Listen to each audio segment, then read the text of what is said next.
Nessa aula, nós vamos ver o conteúdo de pilha e vamos entender o que seria as pilhas químicas. Basicamente, elas são dispositivos, né, em que você tem eletrodos e esses eletrodos ocorre uma reação de oxidação e essa reação ela gera eletricidade.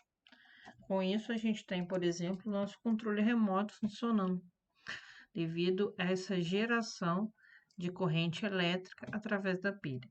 Então, basicamente, a gente pode dizer que ocorre o quê?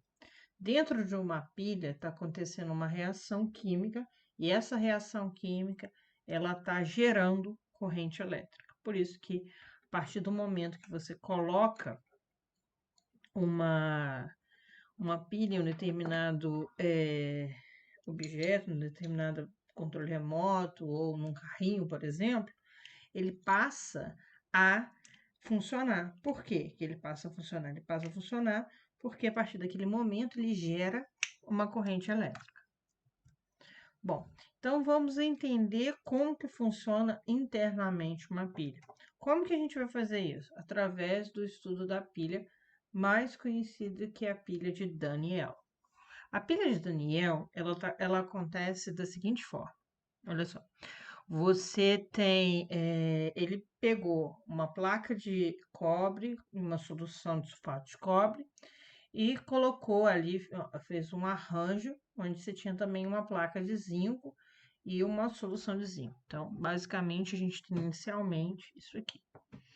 E ele observou que ao decorrer do tempo, ocorria a lâmpada, ela acendia, né?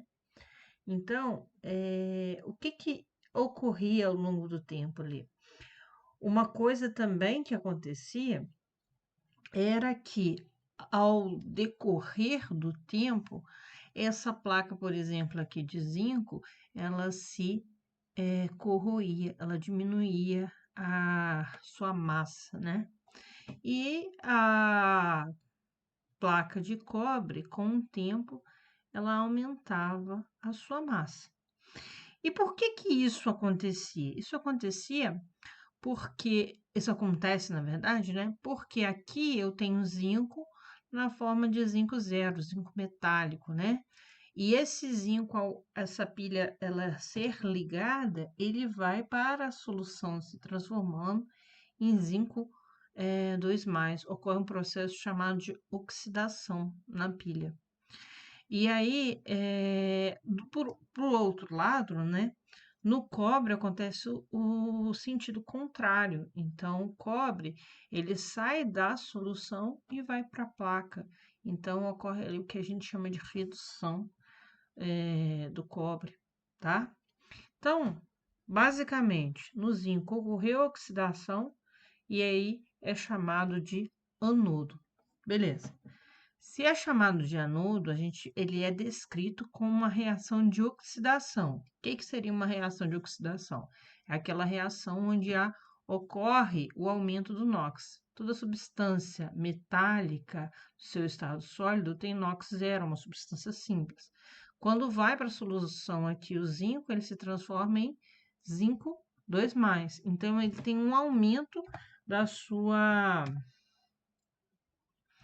do seu NOx ali. Então, ele vai, a gente diz que ele oxidou, beleza? E aí, se ele oxidou, esses elétrons que vão ser disponibilizados para que ele oxide, porque oxidar é perder elétron, ele vai ficar ali no meio. Por isso que aqui, se a gente vê nesse arranjo aqui, a gente vê os elétrons, eles saindo da placa de zinco, tá? Saindo aqui desse arranjo onde tem o zinco e a placa de zinco. Então, no decorrer do tempo, como eu falei, a placa de zinco ela vai diminuir a massa, ela vai se corroer. Isso sempre vai acontecer no ânodo em que oxida. Consequentemente, com a diminuição da placa, a concentração do zinco 2+ ali, ela vai aumentar, porque o zinco ele está indo para a solução. E aí você pode se perguntar, e o que acontece lá do outro lado, né? como eu já disse, o cobre, 2+, o íon cobre, ele vai para a placa. Então, ele vai sair do cobre 2+, para o cobre 0. Ele vai receber esses elétrons que estão vindo aqui do zinco e vai reduzir. Se reduz, ele é chamado de cátodo. E aí, ao longo do processo ali, o que a gente vai observar? Que a placa de cobre ela vai aumentar e a solução de cobre 2+ vai diluir. O ânodo, então, ele sempre do elétrons para o cátodo, tá? O fluxo de elétrons ele sempre vai ser do ânodo para o cátodo. Aqui a gente tem algumas coisas importantes a ser falado, por exemplo, você tem aqui, ó, nessas duas pilhas aqui, né? Esses dois, na verdade, é uma pilha e a outra, né? É como se fosse uma sequência, né? Aqui a gente tem o início e aqui após algum tempo. Essa ponte, e aí a gente vê a ponte salina. A ponte salina, ela é para manter o equilíbrio de carga. Ali é normalmente colocado uma solução, por exemplo, um cloreto de potássio que tem a mobilidade tanto do cátion como do ânion semelhantes, e aí, como ali a gente tem muito fluxo de íons, né, e elétrons, a gente tem essa solução na ponte salina para manter o equilíbrio de carga.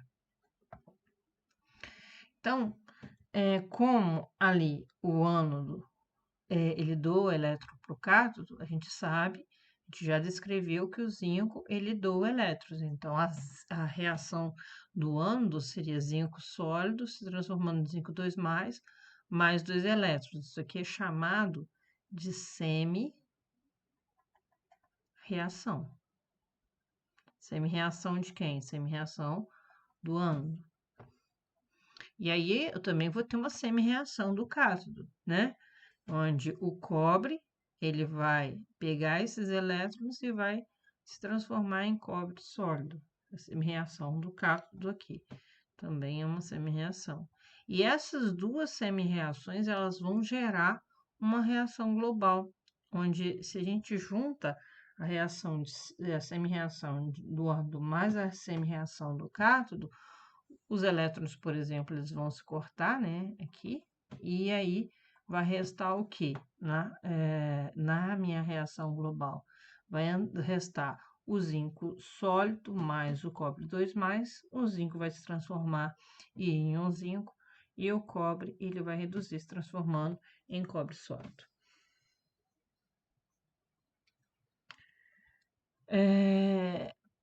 Então, resumidamente, o que vai acontecer? No eletrodo, no ânodo, ocorre a reação de oxidação, é chamado de polo negativo da pilha, a placa corrói, a solução concentra. Essa questão do polo é aquele positivo e negativo que a gente vê numa pilha, está relacionado a isso. O cátodo, ele sempre ocorre reação de redução, ele vai ser o polo positivo da pilha, a placa aumenta e a solução diminui ao longo do tempo. Nós temos uma representação recomendada pela IUPAC, e essa recomendação é sempre da mesma forma, tá?